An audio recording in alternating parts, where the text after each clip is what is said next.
What's up mga parts? Another day, another vlog. This is Beher Bong and welcome back to my YouTube channel. And for today's video mga parts, it's another unboxing vlog. And mga parts, before anything else, no, bago yung ating background for our unboxing, kasi nga mga parts, nakalipat na tayo sa ating condo unit dito sa Amaya Steps sa Labang. And parts, if hindi mo pa napanood ang aking vlog, feature yung aking renovation and turnover. Eto yan. And yun nga mga parts, ngayon mag-unbox tayo ng aking bagong iPhone. Kasi for the longest time mga parts, ang ginagamit ko lang sa pagba-vlog before, siguro mga 2 years yun mga parts. It's my iPhone 11 Pro. Yan, na sobrang tagal na, siguro mga 3 years na. And very reliable pa din siya. Up to now, ginagamit ko pa din siya. So, mga parts, finally, mapapalitan na natin itong ating phone. And i-unbox natin siya for today's video. So, without further ado, let's go. Mag-unboxing na tayo.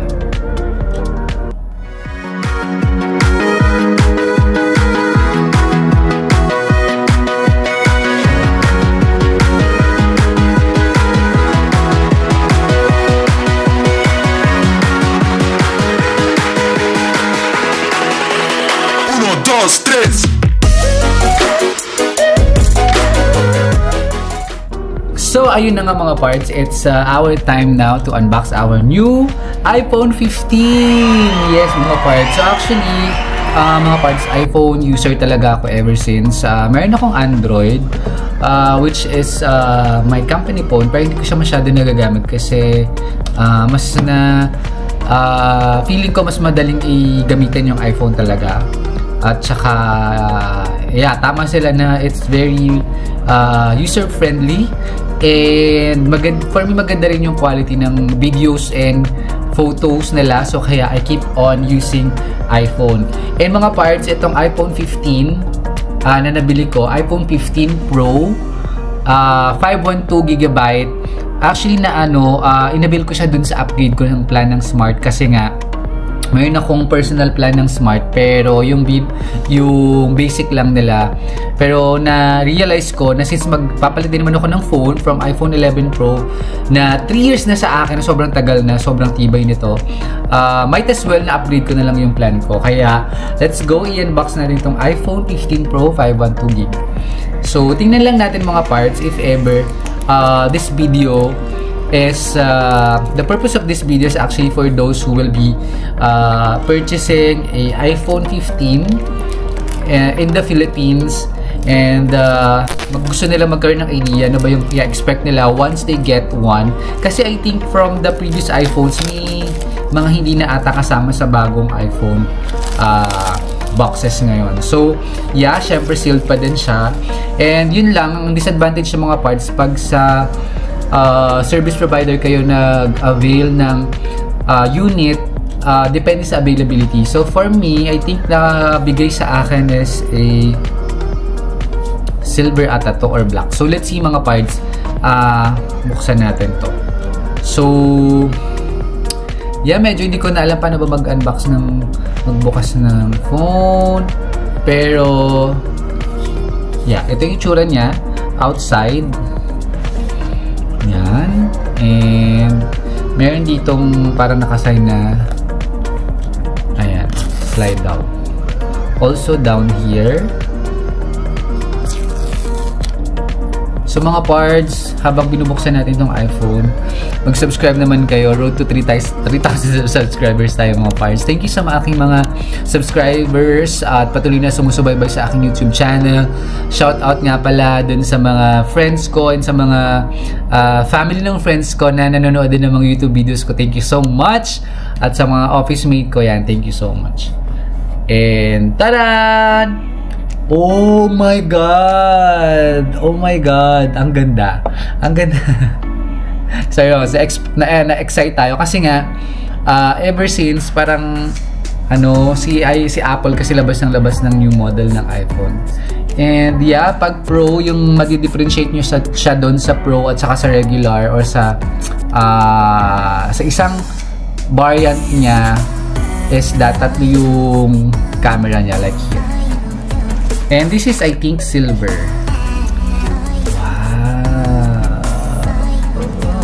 Wow! Ang ganda. Ayun, yun pala mga parts. I think sa bagong iPhone, sa mga new iPhone releases nila, wala nang headset.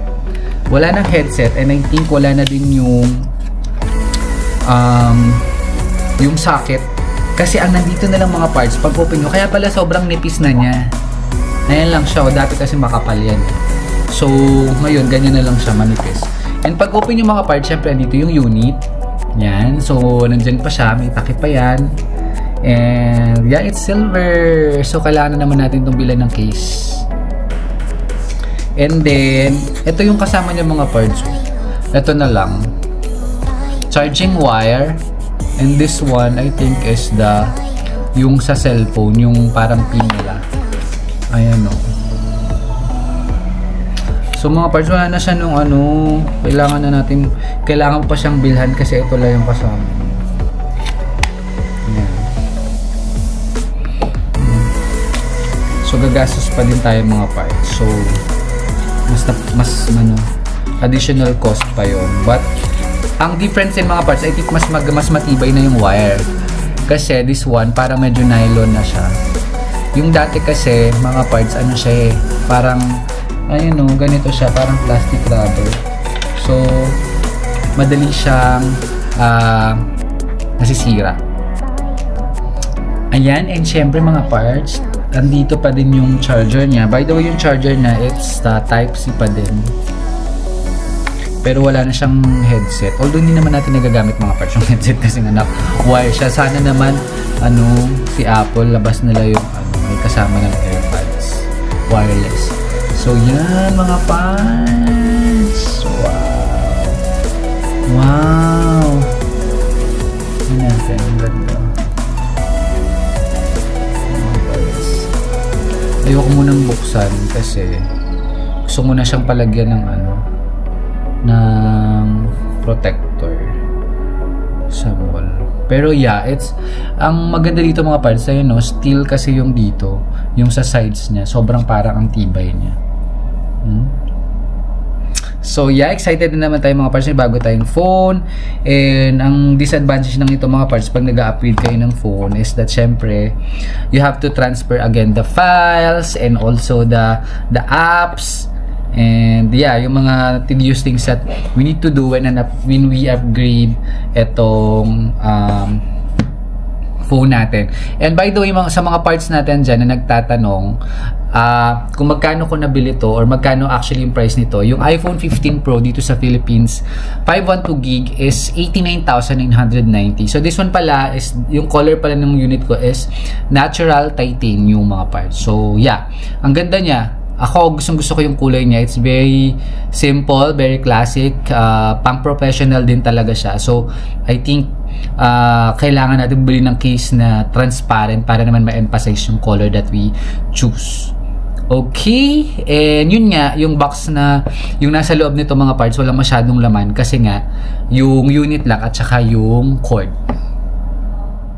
So, there you have it mga parts. Tapos na naman ng isang unboxing vlog natin featuring itong iPhone 15 Pro 512GB here in the Philippines. And I hope kahit paano nagkaroon kayo ng idea anong expect nyo when you buy an iPhone 15 Pro here in the Philippines. And sa mga parts natin dyan na hindi pa nakaka-subscribe sa aking YouTube channel, please subscribe, please like, share, and comment down below if you have questions mga parts.